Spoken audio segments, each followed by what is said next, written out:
বাংলাদেশের নির্বাচনকে ঘিরে আবারও আলোচনায় ঠাকুরগাঁও। বিপুল পরিমাণ টাকাসহ জামায়াতের এক আমিরকে আটকের ঘটনায় তৈরি হয়েছে নতুন রাজনৈতিক উত্তেজনা। কী কারণে এই আটক? কোথা থেকে এলো এত টাকা? আর নির্বাচন সামনে রেখে এর প্রভাব কী হতে পারে? বিস্তারিত জানব আজকের প্রতিবেদনে। সম্প্রতি আইনশৃঙ্খলা বাহিনীর এক অভিযানে ঠাকুরগাঁও এলাকায় জামায়াতের স্থানীয় আমির পরিচয় দেওয়া এক ব্যক্তিকে আটক করা হয়। অভিযানের সময় তার কাছে উল্লেখযোগ্য পরিমাণ নগদ টাকা পাওয়া গেছে বলে জানিয়েছে সংশ্লিষ্ট সূত্র।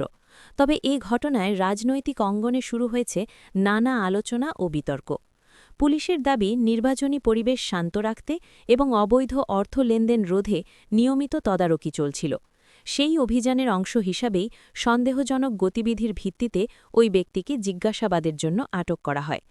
আইনশৃঙ্খলা বাহিনীর কর্মকর্তারা জানিয়েছেন, উদ্ধার হওয়া টাকার উৎস ও উদ্দেশ্য যাচাই করা হচ্ছে এবং তদন্ত শেষ না হওয়া পর্যন্ত চূড়ান্ত কিছু বলা যাচ্ছে না। অন্যদিকে জামায়াতের স্থানীয় নেতাদের দাবি, এই আটক রাজনৈতিক উদ্দেশ্যপ্রণোদিত। তারা বলছেন, নির্বাচনের আগে বিরোধী মতের নেতাকর্মীদের ওপর চাপ সৃষ্টি করা হচ্ছে। যদিও প্রশাসনের পক্ষ থেকে বলা হয়েছে, আইন সবার জন্য সমান এবং যে কোনো অভিযোগ তদন্তের মাধ্যমেই প্রমাণিত হবে। নির্বাচন যত ঘনিয়ে আসছে ততই বাড়ছে নিরাপত্তা নজরদারি। নির্বাচন কমিশন ও প্রশাসনের পক্ষ থেকে বারবার বলা হচ্ছে, ভোটের আগে অবৈধ অর্থ, অস্ত্র বা প্রভাব খাটানোর যে কোনো চেষ্টা কঠোরভাবে দমন করা হবে। বিশেষ করে সীমান্তবর্তী ও গুরুত্বপূর্ণ জেলাগুলোতে চলছে বাড়তি তল্লাশি ও চেকপোস্ট কার্যক্রম। বিশ্লেষকরা বলছেন, নির্বাচনের সময় বড় অঙ্কের নগদ টাকা উদ্ধার বা আটক হওয়ার ঘটনা নতুন নয়।